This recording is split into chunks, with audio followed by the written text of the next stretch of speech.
Hey there, comic book fans. I'm back from the comic shop again this week with 10 new comics. It was a big week. One of them cost nearly a quarter of the price. I think my pull list was like $32 this week, and then I picked up a $10 comic. But first, let's start with my two top of the printer museum covers to look at this week. We got a Conan the King Mike Kaluta cover. What issue is this? 25. You know what's funny? I picked up, at first when I was getting a cover that I knew I wanted a Mike Kaluta Conan the King. So I picked another one. And the printing on it was so bad. I'm like, oh my goodness. The lines were all distorted and crazy. I was like, I got to pick another Kaluta cover. Because the printing on that other one was just too bad. And here we go. Ms. Tree, number 23. Baby Boom. I like that one a lot. Terry Beatty cover. Beatty. I don't know which way he goes with it. But that one has been catching my eye all week. That orange and black and explosion and her being blown back. It makes a nice contrast to the highly illustrative Conan the King. So there's the two covers I've been looking at all week. Now I'll pick two more. Let's see a little comic shop news. What is that? Xavier? Did I see an Xavier thing on there? Immortal X-Men. Didn't we just have the Immortal Hulk? They can't help but repeat themselves. Something successful will milk it out till the cows come home. I guess you gotta milk it while the cows are already home, but whatever. And here is my $10 comic of the week. Cursed Pirate Girl and the Devil's Grave. No, Cursed Pirate Girl, the Devil's Grave. No, and the. And I have never read a Cursed Pirate Girl. I only know her from, I don't know, was it 5 years ago now? That there was a few people on YouTube who were big fans of the Cursed Pirate Girl, and I used to see it pop up on different videos. The guy's got this really crazy little detailed art. I'm guessing he's really slow, too, at putting stuff out, because it's...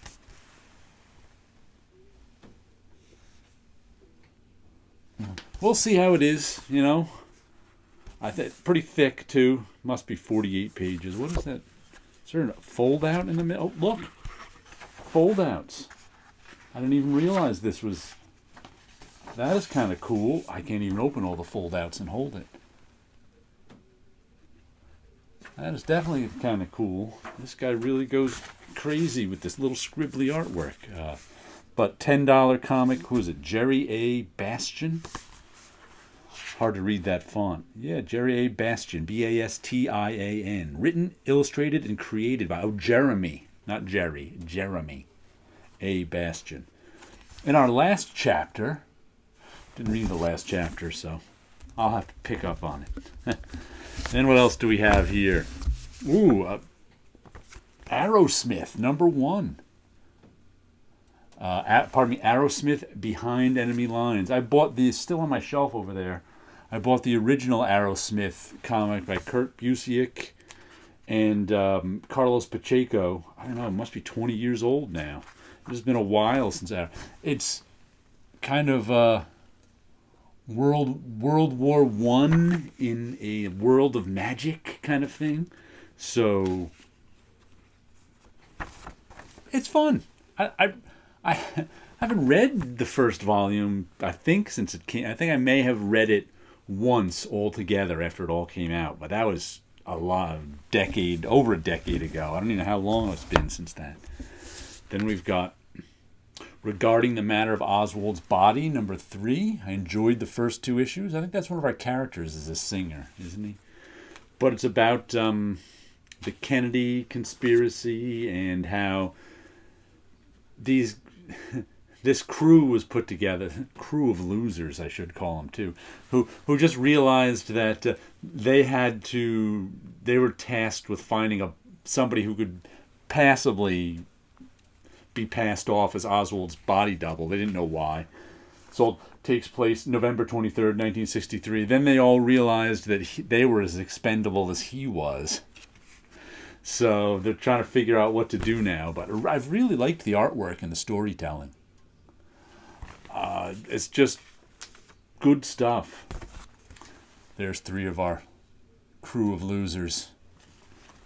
And I just enjoyed the first 2 issues. So I'm sure I'll enjoy this 3rd one. I imagine it has to be, pardon me, a miniseries, because I don't think it's anything that can go on for a long time. Pardon me while I sip. Then we've got Usagi Yojimbo, Crossroads, part 1 of 2. This is his ongoing. Boy, I got some real sun going on there today. I should close that blind a little more. It's Usagi.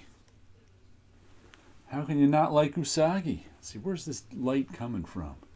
It's got to be that shade over there. Hold on one sec.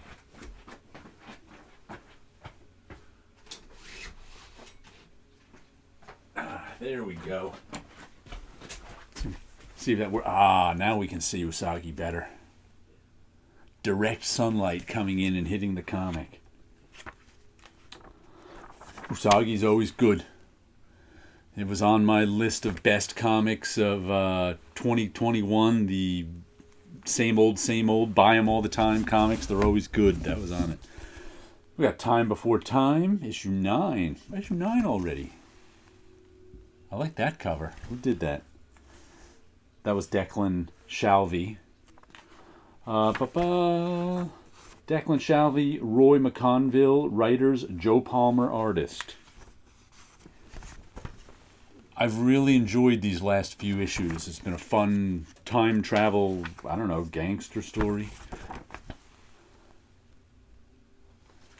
Like the first couple of issues were really good, then it slowed down, then it picked up again. Nice stuff, including there was a done-in-one around issue 5 or 6 by Declan Shalvey. He drew it, not just wrote it, so that was fun.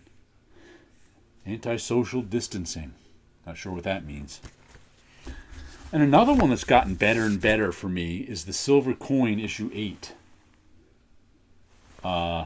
Rising and Falling in America. Each issue is drawn by Michael Walsh, and there's a different writer on each issue. This issue's writer is Matthew Rosenberg. And as I've said before, it reads to me like a DC mystery comic from the 70s, except, modern and more adult. There's not kiddie stories in it. It's all horror stories that kind of, they don't even revolve around the silver coin. The silver coin is just in there somewhere.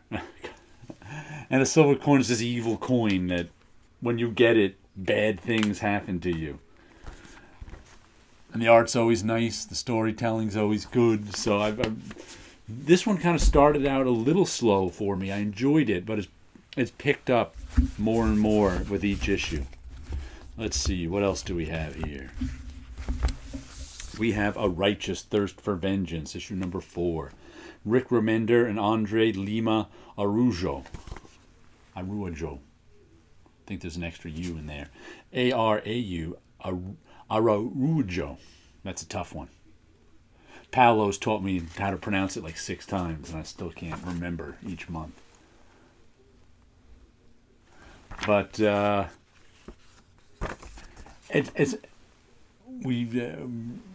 didn't know what it was about the first 2 issues, and the 3rd issue we found out what it was about is this guy is pretending to be a hitman to save people.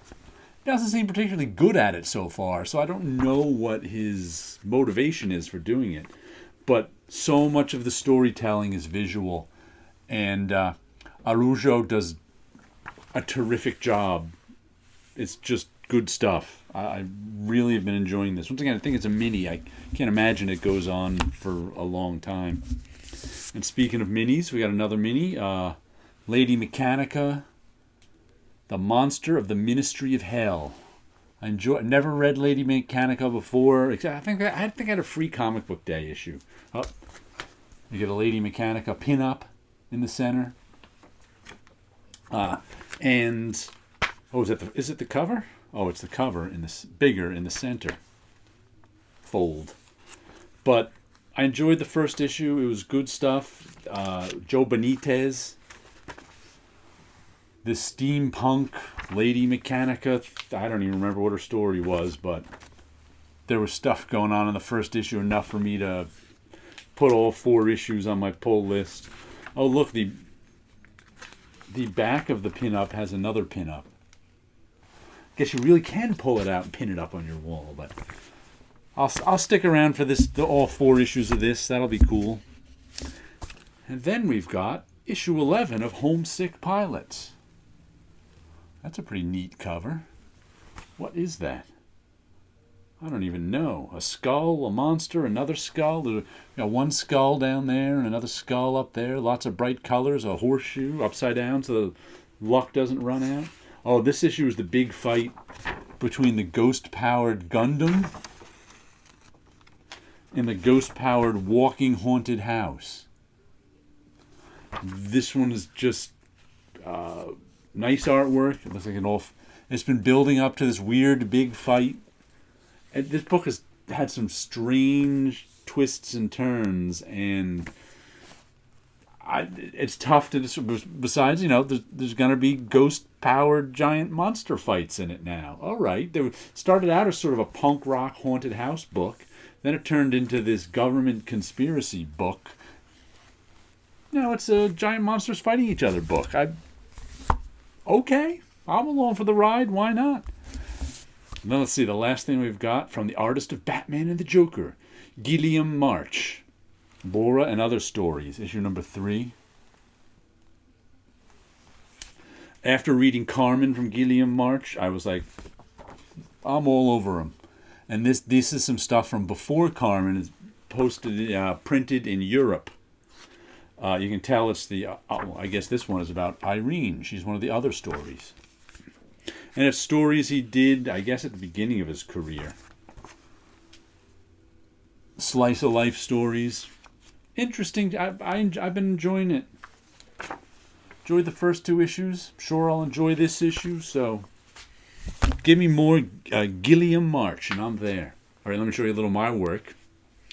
I was working on another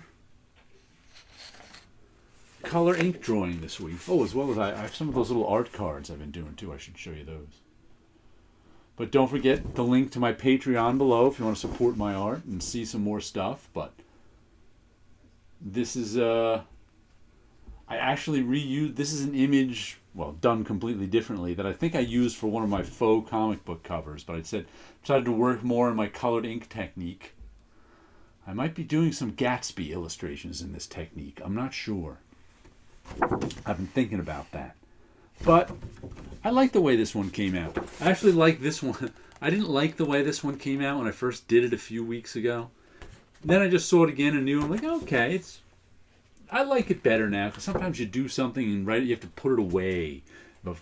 Especially if it's something that's really been hard. Like, this one wasn't that hard, so I kind of like it right away. This one was, for some reason, was harder to do. And sometimes that makes me go, that was too hard. I don't like that one. I struggled too much.